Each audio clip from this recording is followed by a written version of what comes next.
Okay, mga kasamanuan live sa opisina at aton nga officer in charge no, sa Makato Municipal Police Station kay Police Captain Mel Cadet. Sir, magandang umaga po.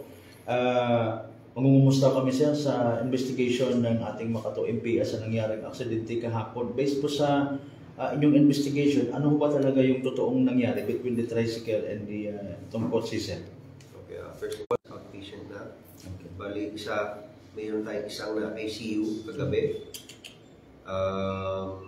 Update po sa ICU patient natin, gising na daw siya, conscious, and nakakausap naman. Okay, very good. So, sa mga statement ng ating mga teachers, hindi naman nila ito tolerate, especially na puro teachers sila nakasakay, na mabilis ang takbo ng ating yeah, my point din. So, okay. Para sa akin, feeling ko naman na-miscalculate niya, mas-miscalculate niya. So, nasagin niya ang price niya.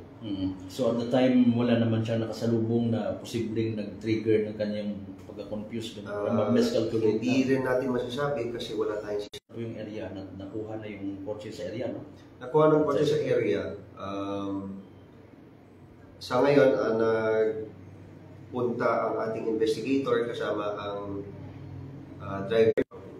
Ayun, okay. Andito ngayon yung driver ng kotse? Or nandun, kasama po siya sa Kalibo. Okay. Sir, nakakalungkot din itong balita, no? Kahit na sabihin natin, sunod-sunod rin yung kampanya o ng ating mga kapulisan ng Makato PNP to consider na hindi kayo ma-aksidente for the safety of everyone. Maging safety driver po defensive driver po tayo, hindi po to aggressive driver.